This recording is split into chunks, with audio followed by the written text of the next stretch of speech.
Hello, this is Pod Save the UK. I'm Coco Khan. And I'm Nish Kumar. And this week, we're saving the UK from pig-bothering former Prime Ministers. And poison pen letter-writing former Home Secretaries. Plus, we'll be joined by LBC presenter James O'Brien, a man who's been called the conscience of liberal Britain. As opposed to me, who's been called the man who absolutely ruined Britain.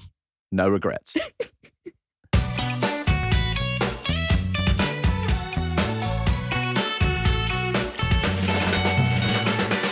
Hi, Coco. Hi, Nish. Suella Braverman out of a job. Oh, yeah. The Rwanda plan declared unlawful by the courts. Andre 3000's got a new album coming out. It's a Diwali miracle. The whole week has been... It was Diwali over the weekend. Happy Diwali to all Pod Save the UK listeners. Festival of Light in Hinduism. And the light has shone through. Yes, There are heavy caveats to that. Suella Braverman's lost her job, which means she's probably going to end up being leader of the Conservative Party the next time that there's a leadership contest. The Rwanda plan has been stalled by the courts, but that probably means Rishi Sunak's going to try and take us out of various international legislative agreements. And the Andre 3000 album is experimental jazz flute. So there are caveats to all of those things. But at the moment, on occasion, you have correctly castigated me for an excess of negativity. So this week I'm full of sunshine. Fuck Suella. Fuck Sunak and his Rwanda plan. And Andre 3000 is back. That's amazing. That's great news for me. What a beautiful week. Our inbox this week has been full of hat chat. Yeah. Because last week you coined the phrase news hat. Yeah. If you didn't listen to last week's episode, please listen to last week's episode. It was very good. But if you didn't listen to last week's episode and you're wondering, what does that mean? None of us know either. Coco just used the phrase news hat. And our inboxes look like the inbox of a milliner's with the amount of hat-based conversation. This is from at Seabish. That's Seabich, which I really enjoy. They've tried to sort of work out what different items of clothing relate to in terms of news. So we've got news hat is the top news stories, news belt is middling news stories, and news socks are the lighter side. At JWebster126 has said, a hat is the last piece of clothing you're putting on your head as you go out the door. A news hat is obviously the last story of the programme to leave on a happy note. The news hat is the and finally. Yeah. It's your moment of zen. Oh, I'm so touched that the listeners have written in to be like, no, don't worry. It's okay, Coco. You're not just a rambling mad woman staggering through life confused and shouting at clouds about news hats. We understand you. So nice. Someone called @Snug with 4 Gs has said a news hat must be made from a copy of any of that day's newspapers. Okay. And @Vulcan Nerd, again, these usernames are all sensational. @Vulcan Nerd has said, whatever the news hat is, I demand that Coco wear it in the next episode. So I actually take back what I said. These listeners aren't on my side. They're not on my side at all. Are you not going to wear a news hat in the next episode? No, I am not going to wear a paper hat made of yesterday's newspaper. I'm just realising as we're having this conversation that I did a photo shoot for The Observer, which is the Sunday edition of the Guardian newspaper, and I wore a hat made of newspapers. I wore like a paper hat, but there's an image of me with wearing a literal news hat, and that hadn't occurred to me until literally so this minute. All this time, you've been making fun of me about a so-called news hat, and you have a news hat. The holidays are coming up. It's time to get festive, whether you like it or not. To help you get the holiday vibes going, the Crooked Store has brand new goodies to deck out your tree and wrap up under it. What better way to say, thank God 2023 is almost over, than with an indictment-inspired ornament to remember this year by. Get jolly with some new and best-selling holiday sweaters and tees, perfect for the family holiday party, where you know your Conservative cousin is going to corner you and talk about the plight of millionaires. Head to crooked.com/store to shop now. What a week it's been. There's lots more to be said about Cameron, Braverman and the fallout from the reshuffle to end all reshuffles. But our top story is that the government's £140 million plan to send asylum seekers to Rwanda, the central plank in their Stop the Boats policy, now lies in tatters after the Supreme Court ruled it to be unlawful. Here's Rishi Sunak trying to put a brave face on it at Prime Minister's questions. This morning also the Supreme Court gave a judgment on the Rwanda plan. They confirmed that the principle of removing asylum seekers to a safe third country is lawful. There are further elements that they want additional certainty on and noted changes and noted that changes can be delivered in the future to address those issues. The government has been working already on a new treaty with Rwanda, and we will finalise that in light of today's judgment. And furthermore, if necessary, I am prepared to revisit our domestic legal frameworks. Let me assure the House, my commitment to stopping the boats is unwavering. Obviously, I mean, he's just being openly laughed at in the Commons. There's a lot more to talk about this, but let's just get straight into it with today's guest, the journalist, author and broadcaster James O'Brien, who was just hot-footed it over from doing a show at LBC, which is the most popular talk show on British commercial radio. Apparently so, Nish, apparently so. His new book called How They Broke Britain is a damning account of how the country ended up in this current mess. Welcome to Pod Save the UK, James. Thank you for having me. Well, it's an absolute pleasure to see you. Let's just go straight in on this. So this has been the flagship policy that has sort of crashed and burned a few different times. Kind of. I mean, not in any meaningful sense of the word policy, actually, because the more you dig into it, the more you look at what's happened today, you remember that it was Boris Johnson that started it, you see, with Priti Patel in the Home Office, which means it's a Boris Johnson-style policy, which means it was never actually designed to deliver anything substantive or meaningful. When they were presented with this real problem or their problem with small boats. So we can't fix it, but we can't admit we can't fix it. So we've got to say something. I know, let's deport them all to Rwanda. Johnson would have been happy with that because his job was only ever to get through the next news cycle, and then the next bucket of crap that landed on his desk, he'd deal with in exactly the same way. What's weird is that Sunak, I guess, stuck with it when I suppose politically he had no choice. But read it. It's not really a ruling, or it's certainly not a judgment in a technical definition of the word, because all the Supreme Court has done is remind everybody what the law is. Yeah. And under that reading, it was never going to get put through. Do you think secretly they might be pleased about this ruling? Because now they have a reason not to enact it. It would have cost too much. It's not workable, not really. And they have a whipping boy, you know, those lefty judges. Yeah. Enemies of the people.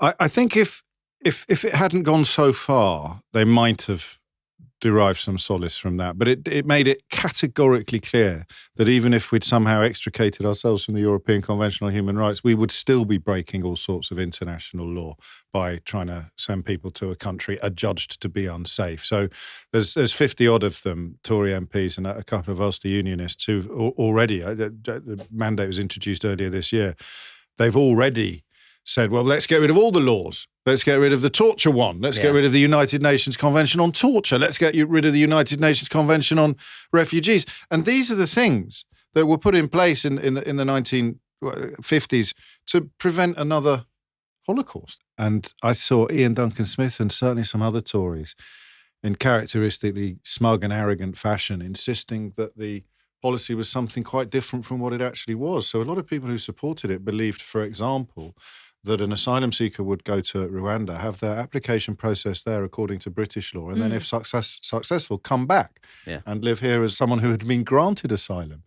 But in fact, it's not that at all. If it is, you apply to the Rwandan system of asylum, and if you fail, God knows what happens to you. But if you succeed, you stay in Rwanda for the rest of your life. So many people who thought they supported it were not even supporting the scheme as it was. Even I say even I, because I do this for a living, I didn't realise that it was the Rwandan asylum application system that would be applied to everybody we shipped there, and we sort of wash our hands of it. And as you say, it's already been shown that the Rwandan asylum application system has a long record of sending people back to countries where they have suffered torture or persecution. It's just bonkers. This is really geeky. It's paragraph 56 of the court's ruling today that shows you, or at least very obliquely, but obviously suggests that ministers were being told constantly that this was not going to work and that this was the almost inevitable. And they knew that. And accidentally, in her mad post-sacking letter, Suella Braverman kind of gave the game away when she said to Rishi Sunak, and you haven't done this, and you haven't done that, and you haven't done this, when all of those things were things that would need to have been done in order to circumvent the law that has been enforced today, or we've been reminded of today. Yeah, I mean, that's the perfect point to bring up Suella's bout of intellectual diarrhea.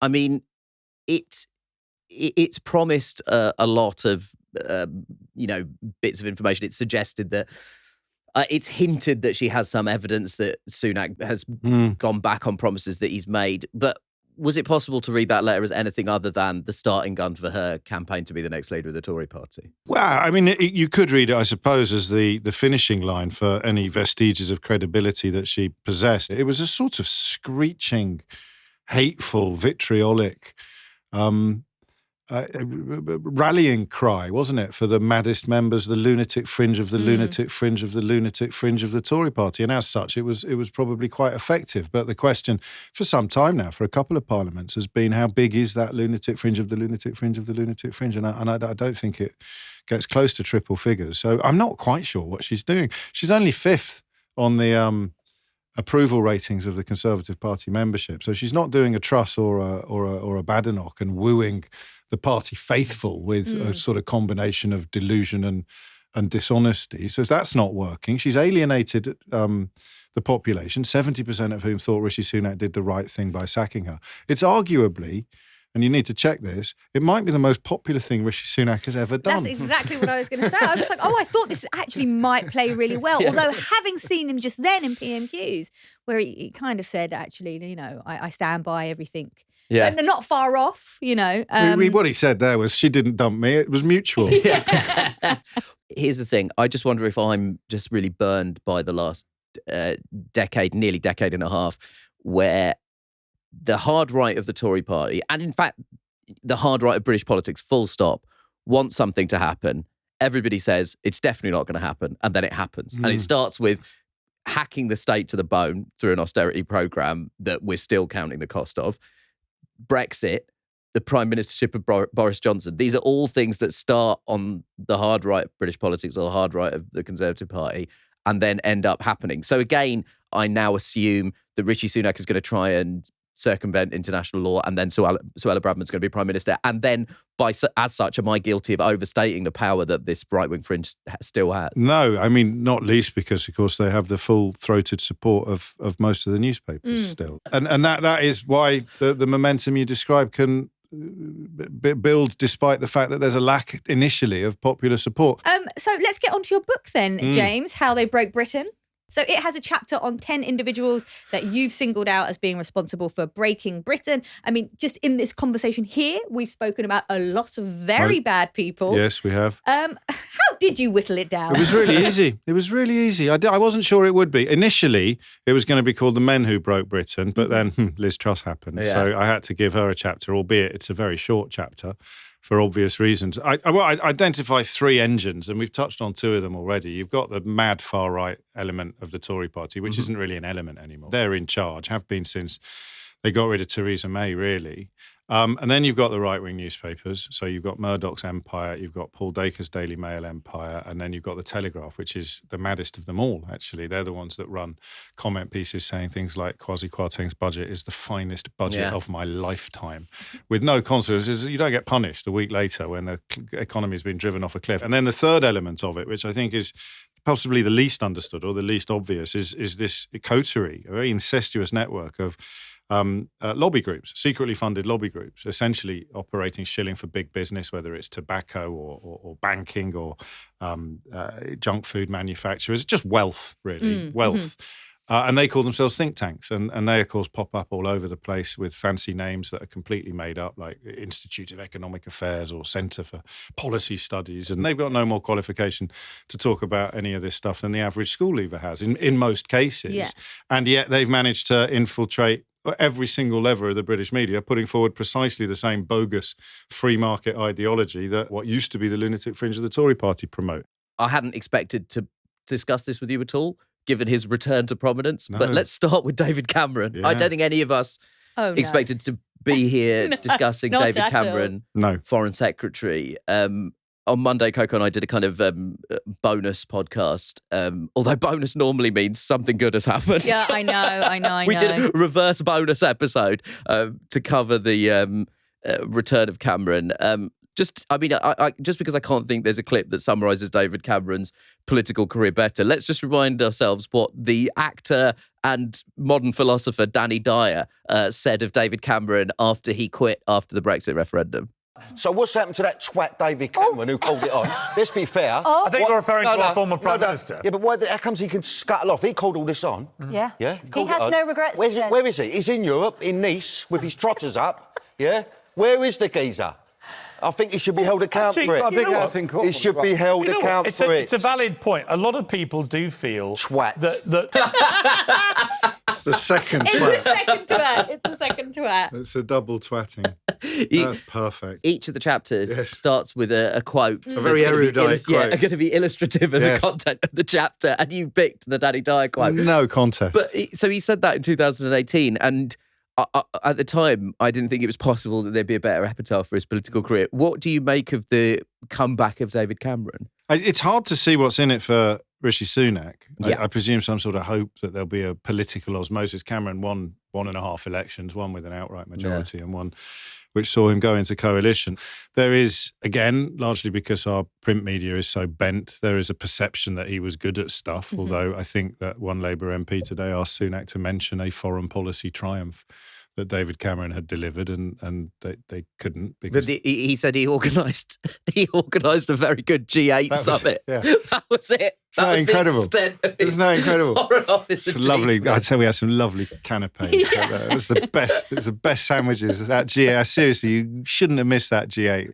From Cameron's point of view, I think quite happily, for me, the chapter makes it perfectly clear why he thinks he's perfectly suited to come in and be Foreign Secretary, because he still thinks he's a genius. He still thinks he's some sort of political sage. But how can he think that after? Well, I mean, there's too many mistakes to name. Yes. I mean, obviously, austerity, Libya. But I do want to focus on Greensill. Yes. Because... Oh, no. That's all been dealt with, Coco. Sorry, have you not been paying attention? I've answered all these questions before. That's all been dealt with entirely to my satisfaction. Yeah. That was weird. It was like he was in the room. That's what he does. That's what he does. After, just in case there are listeners that don't know about this, and there may well be, because it doesn't seem to because of the newspapers. Yeah, exactly. Greensill was a company that Cameron was working for after he left office and left politics, we thought. And during the pandemic, he was found to have been lobbying on their behalf to get pandemic relief money, including correspondences with the then Chancellor Rishi Sunak. And a Treasury Committee report found that he hadn't broken any of the rules, but only because the rules were wholly inadequate. Yeah, pretty and much. It actually suggested that we need to actually revisit the conduct of people who have been Prime Minister. He didn't get any of the loans, but Sunak was good. I think it's fair to say he was getting the kind of personal responses from Rishi Sunak that the rest of us might struggle to have secured during that time. And also big question marks over Cameron's links with China as well. That's, I think, even bigger potentially on the sort of world stage. Yeah. Starmer went in very hard on those China links at PMQs today. Here's a clip. A few months ago, the Intelligence and Security Committee said that the now Foreign Secretary's role in a Chinese investment fund may have been, and this is their words, engineered by the Chinese state. I hardly need to remind the Prime Minister of the threat posed by the Chinese Communist Party or the intimidation against members of this House. So when will he instruct the Foreign Secretary to give full public disclosure of his work for Chinese interests? I just want to ask you, do you think he's fit to be Foreign Secretary? Well, without the full disclosure that Keir Starmer has just called for, or without proper accountability for the millions of pounds that he took from Greensill shortly before it went bust, I'm not sure he is actually. But this is very much the theme of the book. The old standards, the old requirements, the most basic sort of checks and balances on power have just completely disappeared. They've been completely torched. He's not by some distance the most egregious offender, but puts you in mind of the Russia report that Boris Johnson sort of tried to keep under the sofa, and just lots of other, and the Privileges Committee deciding that Johnson was in contempt of Parliament, and then half a dozen Tory MPs came out and attacked the Privileges Committee. And when Owen Paterson was found to have lobbied against the rules, traditionally you take your medicine, you take your punishment like a man, they would say in those circles, but they didn't. They all banded together, Johnson, Rees-Mogg, Charles Moore and a few others, and they formed the Save Owen Paterson Society. So at some point between 2016 and now, these people became morally corrupt. And when one of their own is caught out, They don't just afford impunity. They try to tear up the actual rule book, which is what they did with Patterson. So I'm not sure Cameron is fit, but in the current climate, he's supremely qualified. Just on that, because, something we talk a lot about on this podcast is, of course, individuals should be held to account, but it's worthwhile trying to analyse the structures and the systems in which certain behaviours are incentivised, because you can take the player off the pitch, but if another player will just come on, right? It's like a hydra. And I wondered why you decided to single out names, because you could have done a chapter on, I don't know, whatever, corruption, or a chapter on whatever, but you decided to pick people. Why was that? I think it's really important that people are reminded of their actions, and I think there's too much of what you've just described. There's too much of sort of ducking the issue. I'll give you a really good example. Alex Chalk, the Justice Secretary, has just tweeted before I arrived here today about the importance of the rule of law. Now, that is directed at Lee Anderson, the Deputy Chairman of the Conservative Party, who has invited the British public to pick and choose which laws they think should be obeyed and which ones shouldn't. But he doesn't say so. Chalk leaves it in the margins, and I don't want to leave it in the margins. I want to hang it around their necks, But what Paul Dacre has done to this country with regard to racism and immigration and everything from single mothers to benefits claimants to food banks is just disgusting. It is objectively and historically vile. So I don't just want to say the problem with news editors. I want to say the problem with this bastard. Who was the editor of the Daily Mail? During that period, until he's now the editor-in-chief of the Mail Group, but he's always had he's always had his hand on all of the driving wheels, all of the steering wheels of all of the papers, until that brief hiatus when Boris Johnson tried to make him chairman of Ofcom, and indeed put him in the House of Lords. But that's when Paul Dacre smashes into the reality that I try to describe in the book, because they've created this ecosystem, but we've still got another reason for hope, Nish, we've still got some protection from the corruption, because the House of Lords Appointments Committee and the Ofcom selection panel looked at Paul Dacre and decided no, in much the same way that Wikipedia looked at the Daily Mail and decided to remove its designation as a trusted news source. But if you live in this country, if you live in this ecosystem, most of this stuff you won't have realised, because it's happened incrementally and in plain sight. Yeah. Again, we should say Ofcom is the regulator for the whole of the British media. Broadcast media. It would be the internet as well. And he apparently doesn't even have a computer. One thing I would say about this book is that if you follow the news media, you kind of know all of it, but there's something about the power of it all being put together. So even just then, you reminded me about the Ofcom, Paul Dacre. I forgot about that. I'd erased it from my mind because there's just too much to keep up with. It's almost an attempt to have the entire media reflecting your own warped worldview. So where does dissent come from? Well, it doesn't come from any of the places that we've talked about. It doesn't come from the Telegraph or the Mail or the Times, but Times a little bit, although that's getting worse, because the bloke who edits the Times now used to edit the Telegraph, used to edit the Sun, and used to be deputy editor of the Daily Mail. I don't think people fully appreciate how incestuous this all is. I honestly think they look at the BBC, at Channel 4, and to a lesser extent at Ofcom, and think, well, if we can just get them scared as well, then there'll be nothing to challenge our unleavened diet of propaganda and othering. Paul Dacre doesn't think it's propaganda. He honestly is terrified of all the things he tells his readers to be terrified of, but the rest of them are doing it cynically. Murdoch is doing it cynically for commercial reasons, and they hate the BBC for two reasons. Number one, it can offer up an alternative to the diet of propaganda and hate. And number two, they're not making any money out of it. Yeah. Do you feel like you're missing out because it seems everyone is starting a side hustle or becoming their own boss? Well, I'll tell you what they're hearing a lot. It's the sound of another sale on Shopify, the all-in-one commerce platform to start, run and grow your own business. Shopify is the commerce platform revolutionizing millions of businesses worldwide. Whatever you're selling, succulents or stilettos, flaky salt or fine art prints, Shopify simplifies selling online and in person so you can successfully grow your business. It covers all your sales channels, from a shop front-ready POS system to an all-in-one e-commerce platform. It even gets you selling across social media marketplaces like Facebook, Instagram and TikTok. Full of the industry-leading tools ready to ignite your growth, Shopify gives you complete control over your business and your brand without learning new skills in design or coding. And thanks to 24/7 help with an extensive business course library, Shopify is ready to support your success every step of the way. Sign up for a £1 per month trial at shopify.co.uk/podsavethuk.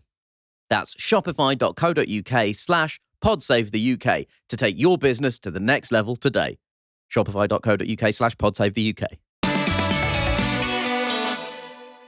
We talked a lot about the individual politicians that are kind of enacting a lot of these policies. We've talked a lot about the press that amplifies their perspectives on things, and that kind of allows austerity to go unchecked for years and years, and now nobody can get an ambulance or see their doctor. Can we talk a little bit now about lobby groups? This is the bit that most people will be least aware of, aside from definitely. seeing them pop up on news programs where they're interviewed. And you devote a whole chapter to Matthew Elliot.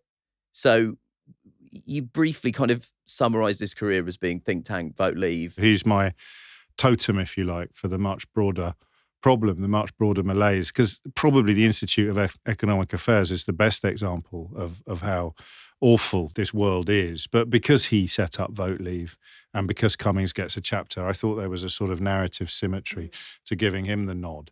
But what they do, and what was remarkable actually, and I couldn't believe this, is I found a book by a bloke called Madsen Piri, who set up something called the Adam Smith Institute 30 or 40 years ago, which does exactly the same job as the Centre for Policy Studies, the Institute of Economic Affairs, the Taxpayers Alliance. They just represent the interests of wealth while pretending to be profoundly academic and authoritative. And he actually wrote an autobiography called, I think it was even called Think Tank. And in this autobiography, he gave the game away. He said, when we first started out, we'd all meet on Saturday nights in the Cork and Bottle Wine Bar in Leicester Square. And there'd be me from the Adam Smith Institute, and maybe a colleague from there. There'd be a couple of the guys from the Institute of Economic Affairs, a couple of leader writers from the Telegraph and maybe from the Times, a couple of special advisors from the Conservative Party, maybe a couple of up-and-coming young MPs. And we would sit there on Saturday nights and discuss how we were going to help set the agenda for the week ahead. And they'd end up with the journalists writing the articles that they wanted to write. At the same time, Andrew Neil was editing the Sunday Times and was putting pamphlets published by the Institute of Economic Affairs in the newspaper as if they were news, particularly a character called Charles Murray, who was very much into the underclass. He was constantly writing about the underclass and suggesting even that single mothers should have their children taken away by the state and put into kind of orphanages or put out for adoption by more middle-class couples, more middle-class families. And all this was percolating. And Piri writes, he details the extent of their media, their print media influence, and then writes quite a poignant line I found, which is something like, but of course we had no ins whatsoever into broadcast. And now you cannot turn on Question Time or the Daily Politics or even my own radio station, not on my watch, but on what programs presented by perfectly decent people. Producers need to book someone to put forward a certain position, and time is short, and they will book someone from one of these outfits. And Civitas is another one, was even part of the Institute of Economic Affairs. It just hived off because I think they realised about 15 years ago that the more names we've got, the more different names we've got, even though we're all in the same building, effectively, or certainly in the same tiny little corner of Westminster Circle centred on Tufton Street, which has become a byword for this network. The more names we've got, the more programmes we'll appear on, even though we're all singing from exactly the same hymn sheet. Yeah. They can't have someone on today from that outfit if it's got the same name as the outfit that the fellow was on from yesterday. So let's all let's all have different names. And Shamir Sani, who history will judge very warmly, a very brave young man who blew the whistle on the vote leave law breaking. Yeah. He then segued after Brexit over to the Taxpayers Alliance and detailed the modern equivalent of Madsen Piri's meetings in the Cork and Bottle wine bar, when he talked about what his lawyers later described as the 9 entities, so 9 separate organisations, all ostensibly different, meeting every couple of weeks under the same roof and discussing, one has to presume, well, one doesn't have to presume, one knows, discussing how they were going to help set the agenda for the fortnight ahead. Before we started talking, you mentioned like Christmas sales of the book, and I just thought, well, that would be an unhappy Christmas. just reading all of this. Yes. But obviously, you know, buy it for someone you hate. We should talk briefly about the kind of outlier in the book, which is Jeremy Corbyn, which I sort of found a strange inclusion, only because I'm not going to relitigate the Corbyn years because we do not have time, but only because I think for somebody my age, a lot of the problems you describe in the book in terms of austerity, Brexit, part of the reason Corbyn was, I think, so popular, certainly initially, and a big part of the reason I think he won the Labour leadership is because it was the first time I felt I wasn't being gaslit about the 2008 financial crisis. Yeah, we'd spent years hearing that it was a result of excess public spending. And so if Corbyn, is it surely not a failure of the entire rest of British politics that nobody else was saying making any sort of offering to the sort of post-2008 financial crisis generation? Yeah, I think Ed Miliband would dispute the idea that no one had challenged the Tory narrative, but Corbyn certainly seemed to offer up something very new and very fresh, and that was the work of the people around him. So what that chapter explains is really how his great tragedy was that he was a representative of something very attractive, but as an individual, he was almost supremely ill-equipped to actually deliver it. So you saw it this week, and here's a phrase I don't say very often, but on Piers Morgan's programme. Are they a terror group? Everybody knows what they are. Are they a terror group? Look, Piers, can you say it? Piers, can we have a discussion? Can you say it? Can we have a discussion? Can you call them a terror group? Jeremy? Can we have a discussion? Can you call them a terror group? Is it possible to have a rational discussion? Are you prepared to call Hamas a terror group? Is it possible to have a rational discussion with you? And he couldn't do it, which is fine if you're a backbencher. But if you're going to win an election in the country I describe in the book, you simply can't bring that level of baggage to the table. And the people that put him in charge, in position, chiefly John Landsman at Momentum, they kind of knew that he was an empty vessel. They thought they could pour what they wanted into him and he would then become the leader of, it's not even hard left compared to most of Northern Europe, but compared to the recent history of British politics it is. But you can't, you need two things. You need to be likeable and winning.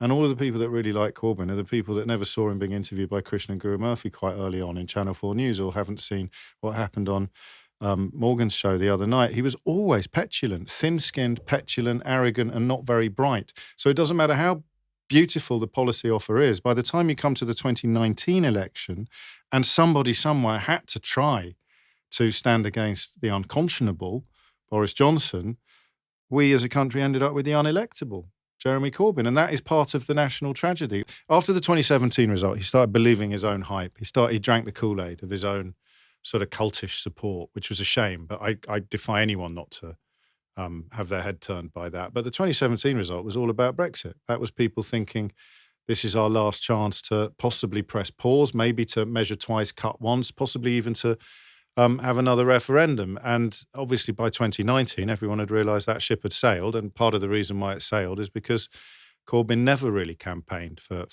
Remain, and certainly never did anything after the result came in to give genuine hope to people who realised that becoming the first population in history to vote to impose economic sanctions on itself was a very stupid thing to do. Isn't that more to do with a wider failure that's born out of all of the things you talk about elsewhere in the book in terms of the press media? The idea that every single Labour leader that's been put up in the last 13 years has been found to be too left-wing, can't eat a bacon sandwich. Yeah, but there's a big difference between can't eat a bacon sandwich and invited IRA terrorists for tea on the House of Commons, or put a warm emoji on a Facebook post of a profoundly and obviously anti-Semitic mural, or wrote a foreword for a book that is virulently and obviously anti-Semitic, or has previously described Hamas as his friends in the past, and then not been entirely honest about the circumstances in which that happened. And that's the point, Nish, is that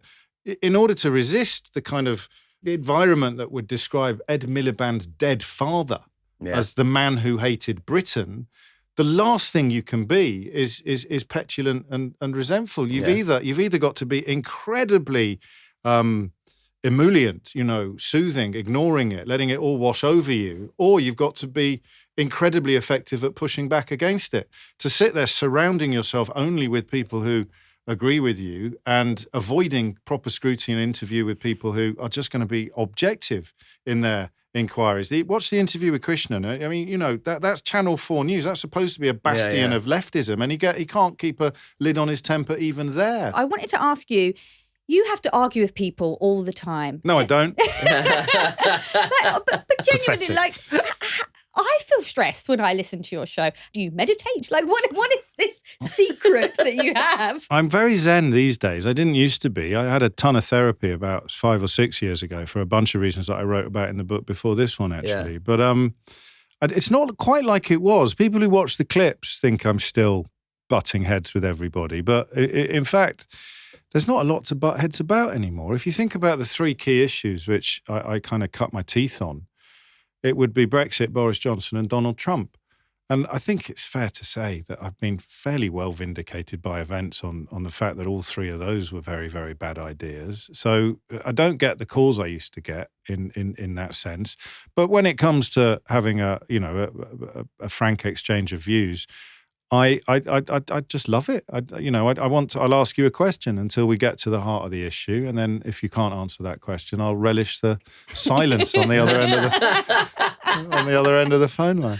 I want to ask you something, just because I think there's like a vague, loose parallel between us in that post 2016, post Brexit, post Trump, there was a kind of explosion of interest in political commentary and comedy that engaged with the news from somewhere from the left, centre left to the broad left. There was a kind of level of interest. I felt in my career an upswing in terms of the level of attention. And I sometimes feel like, are you and me disaster capitalists? Yes.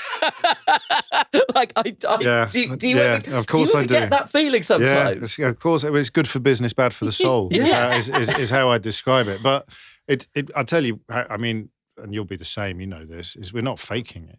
But if we were trying to move into that space cynically or dishonestly or greedily, then I hope the kind of people who like our work would see through us like a plate glass window. So, yeah, I would rather, and this is a misused word, but as someone who is patriotic in the simplest and the purest sense of the word, I would rather that my career had stayed in third gear and my country had stayed sane. Yeah. I say that to people and they can't believe they won't. You know. Won't Are you familiar with the dating app Hinge? Only by reputation, Coco. But basically the slogan is designed to be deleted. This idea is it's so good, and then obviously you meet someone and delete it. Right, yeah. And in a way you could say your careers are to be deleted. Isn't it designed to be cancelled?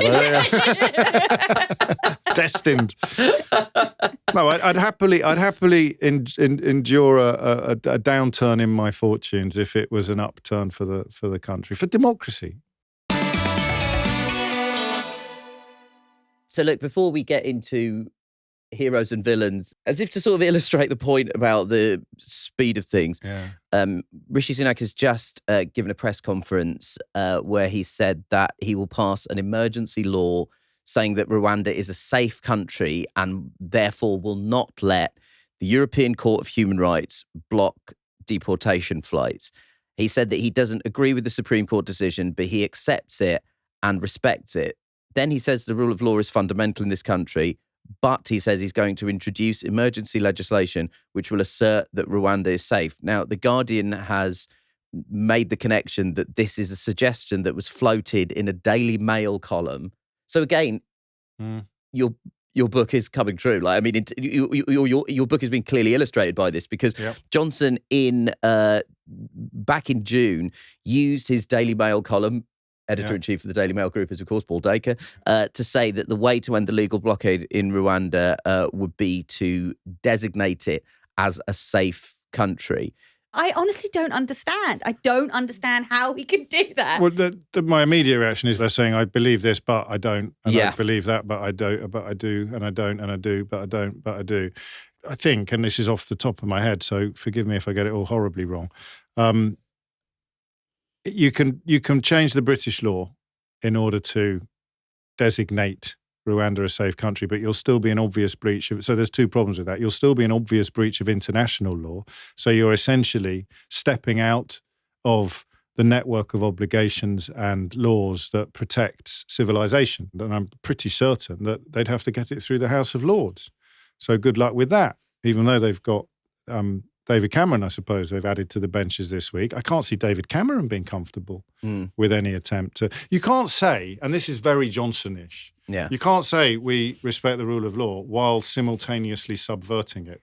So those are the two most obvious problems, is that we would be stepping into a kind of international no man's land, legally speaking. And we're not the only country in the world that's got problems with refugees or asylum seekers, political problems as well as perceived problems.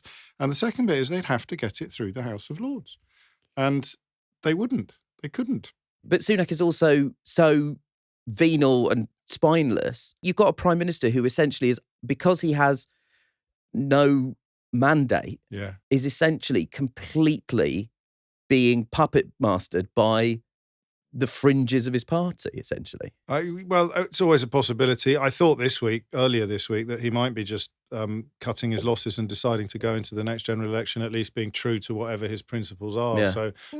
So he got rid of Braverman and put Esther McVeigh in a non-existent pretend job. Yeah, the minister for pushing woke people over. Gammon maypoles. Yeah. He was kind of, calling time on the culture wars. I don't know. I think that 24 hours from now, the conversation might sound slightly different. I cannot see how a government seeks to subvert, really, never mind avoid, some really important international, supranational legislation. Like you said, Nish, just 2 days ago, we were talking about perhaps the real Rishi Sunak has finally arrived. And maybe he's more to the centre than we thought. But it's, he's quite scary in some respects, because the fact that you don't know what he believes is even more chilling. You should put him in the book. James is kindly staying with us for a few more minutes to help us pick a hero and villain of the week. James, I feel like you're someone who's never short of a villain. You've written a whole book full of them. Who would you go for? Andrea Jenkyns, actually. Dame Andrea Jenkyns, as she is now, who wrote a letter of no confidence in Rishi Sunak that was both close to illiterate and she was an education minister for 10 minutes during that curious Johnson Truss handover. Education minister. She's the one who famously... That is one of the indelible images of the Johnson administration. There were protesters booing outside 10 Downing Street, and she flipped them off. She did flip them off, and then got utterly, probably the most inexplicable damehood in the history of damehoods, as presumably as a reward for whatever it was she did for Boris Johnson. But I find that combination of ignorance, arrogance and entitlement absolutely fascinating in a grim laboratory conditions kind of way. How she can think that she's a player or bright or any of those things and then write down on paper incontrovertible evidence of how stupid she is and still not notice is a source of never-ending wonder to me. I mean, Nish, that's a pretty good villain. That's a pretty good villain. My choice is ITV for one simple reason. In fact, not one simple reason, 1.5 million reasons. They have allegedly paid £1.5 million into the opportunistic money-grubbing hands of Nigel Farage in exchange for him appearing on I'm a Celebrity, Get Me Out of Here. Farage is going to be on the show this year, following on from Matt Hancock of the phrase, another catastrophic error by Health Secretary Matt Hancock, his appearance last year.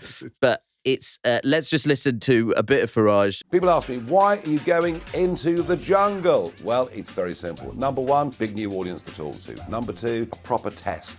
Am I up to it? And number three, I've got to tell you, the money's really good. And what is wrong with that? Here's what's wrong with that.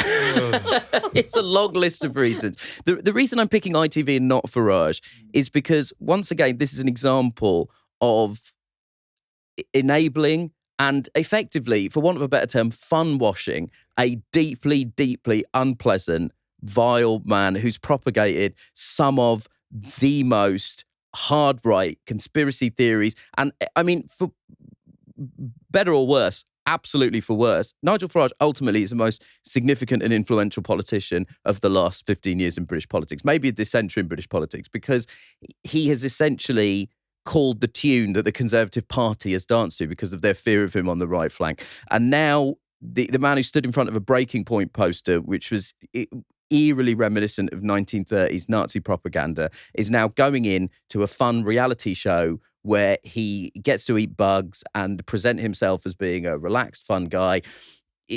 Various comedy entertainment shows, namely Have I Got News for You, were guilty of doing this with Boris Johnson, Nigel Farage and Jacob Rees-Mogg, and no lessons are being learned.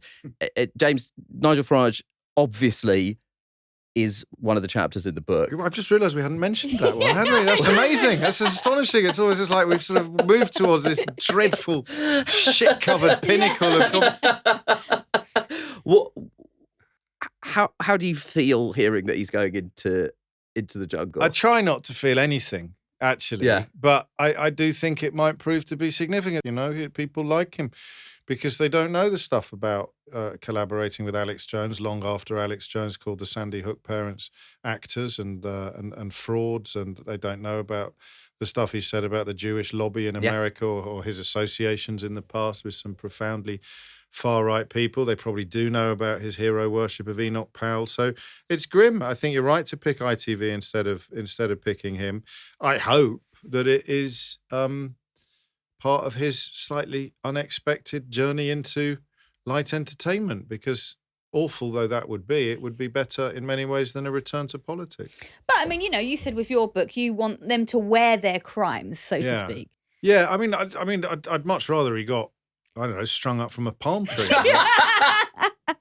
Metaphorically speaking, of course, and there might be a couple of people in there. But it's very hard to think of people who've gone on to I'm a Celebrity and have trashed their reputations. Most people come out with their reputations enhanced. The concern that I have is that Farage goes into the jungle, he, you know, emerges once again as a sort of avuncular figure rather than a dangerous, divisive, far-right politician who I think has done more damage to this country than anybody else. But he... and then relaunches it as a pad to... I mean... Yeah, you can't rule anything out. He is shameless. He is utterly and entirely without shame, and therefore you can never rule anything out. And I do think ITV have... I wondered a bit about Ant and Dec, actually, and because they're not stupid. No. And they're not politically disengaged, and one presumes that they would be as repulsed by elements of Farage's shtick as all decent people are. And I wondered whether any of it would tarnish their reputation, but I suspect not. Let's finish on a positive note. James, have you got anyone to nominate as a hero of the week? I got a hero of the week. I don't know that I have. That's how bleak everything is at the moment. I'm going to pick Stewart Lee because he's my hero every week. Yeah. And he very, very unexpectedly agreed to interview me on stage for the London leg of my book tour, and I think it was probably the best night of my career. So that's it. It's pathetic, selfish. No, it's not. Conceited, self-referential, but no, he's and he of course is someone that never stops, just like you, Nish, never tires of somehow managing to combine comedy with a critique of just how bloody awful everything is. Yes, Well- he's a comedic icon, and I think he would not enjoy the term beloved elder statesman, which is why I'm going to call him a hates beloved elder statesman. I hate it. So the convention on this show, James, is that normally I will pick the hero. And you know that moment there where you thought, oh, who could I pick? They're in short supply. You're right. They are sort of in short supply. So increasingly, I've just been just pushing the boundaries of what a single hero is to be groups of people, collective heroes. See what I'm doing? And so this week we've got another one of those because my hero are foster parents. Okay. So fostering, adoption, the situation with children in care is something that I hope we'll be able to talk about on this show more deeply. But in a nutshell, it's a bleak picture. It's been getting worse for some time. We're expecting the latest figures for this year to be released, or hopefully on the day this podcast comes out, but all the murmurs are, is it going to be worse than last year? Last year, over 80,000 children were in care. Waiting times for a secure placement is extremely high. Campaigners have called it a national child protection emergency. There's also the issue of declining numbers of foster parents, not to mention lack of funding. The children who wait longest for placements tend to be black children, siblings, and kids with additional mental or physical need. And annoyingly, that's more than annoying really, it just doesn't seem to be on the agenda for any of the main politicians. It's not in any manifestos. It doesn't seem to be a priority. And I think that's really, really sad. It's a systemic failure, let's be frank about it. And so many children enter care because of poverty. But nonetheless, some foster parents are still doing it, even though there's so many hurdles to to cross, they still provide this amazing service. So there are 44,000 foster families in England looking after 57,000 children, just above. I mean, look, every single family deserves to be our hero of the week. I did find one case study from Plymouth, a lady Hang on, but can I just withdraw my nomination, please? It's hard to top foster families, isn't Jesus. it? I mean, I've been ambushed. they're so brilliant. I would love to have, if I could, I would read out the names of the 44,000 foster families, but I don't have them. But yeah, as I say, I came across one lovely case study just recently, last week. A family based in Plymouth talked to the BBC. A lady called Michelle and her husband decided to foster before they had their own children. They've now got 2 of their own children, 8 and 11 years old. She said her 2 biological children have had to become young carers. She doesn't beat around the bush here, it is hard. Of course it is hard. But she has a beautiful family now, a mixed family. Her 11-year-old Erin said it was really nice to have her foster sister around. She said she helps me with my homework if I ask for it, and she's always there for me when I'm feeling sad. Michelle said being a foster parent brings joy to her life every single day. So all the foster parents of Britain, you are our hero. And you pick Stewart Lee to interview you about your book. Jesus, it's just awful. Man. The conscience of liberal Britain. Yes. That's what the New Statesman called you. This is a new low.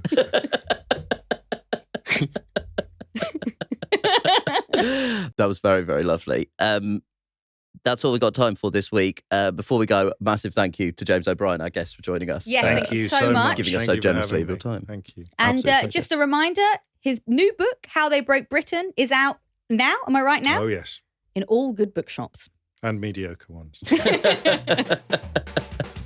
You can get in touch with us by emailing psuk@reducedlistening.co.uk.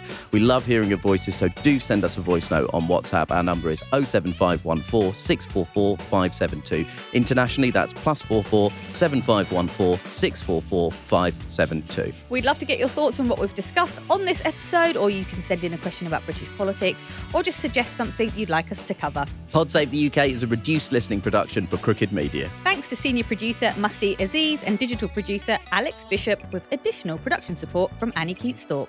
Video editing was by Will Darkin, and the music is by Vasilis Fotopoulos. Thanks to our engineer David Degahi. The executive producers are Anishka Sharma, Dan Jackson and Madeline Herringer, with additional support from Ari Schwartz. Watch us on the Pod Save the World YouTube channel. Follow us on Twitter, TikTok and Instagram, where we're Pod Save the UK, all one word. Hit subscribe for new shows on Thursday on Amazon, Spotify or Apple, or wherever you get your podcasts.